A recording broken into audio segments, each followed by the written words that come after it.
Uyalazi lo hlobo labantu elithi li-applyela umsebenzi endaweni ethile bese likhuluma kusengathi selivele liqashiwe. Yeah, umuntu wakhona afunda i-advertisement ephephandabeni noma ku-internet ukuthi hayi bafuna abantu kule company noma kule firm lena, afake i-CV na, afake leyo cover letter, afake konke lokho okufunwayo. Hayi uzawubona lapha ukuthi bathi labantu kumele baqale ngelanga elithile. Ngalelo langa nizawubona ngeprofile picture ishintsha. I-profile picture yakhe kuyoba ifirm ngaphandle ema-ofisini la sebenza khona. Lithi lelanga lokuthi ayocala emsebenzini lingakafiki, hayi so vele ukhuluma ngathi usebenza khona. Uyabona nje lemsebenzini ecafeteria bangibhora kabi.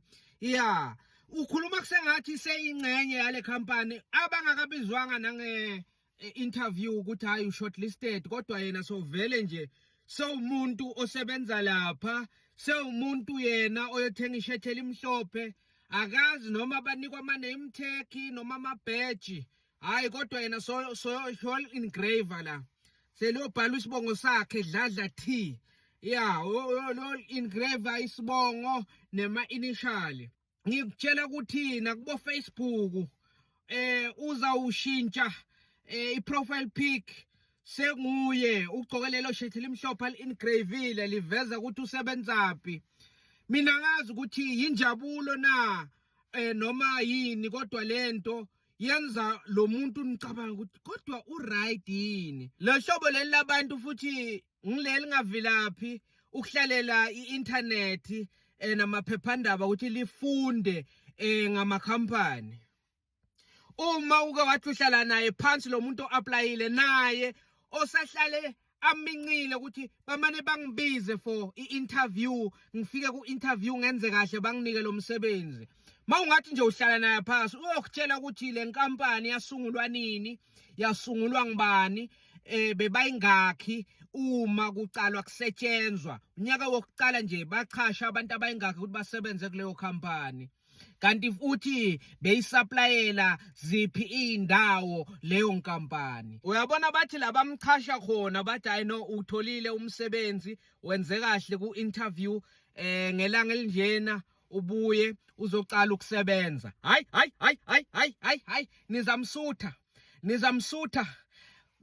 Uyabona le social media bekasolo abhala, acisha, abhala, afaka i-status zemishini zalapho ayocala khona kusebenza.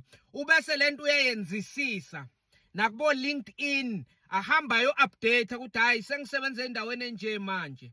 Akokode ka-HR athi ngicela ningiphe idika, amabhodlela okufaka amanzi, yonke into nje ene logo yecompany. Kuyothi kungasikudala emzini wakhe uyothi ungena, hayi angeke sibe khona isidingo sokuthi ubuze ukuthi hawu mngani wami usebenzaphi, ngoba ikomisha yokuthelela kilo itiya line logo yecompany la sebenza khona.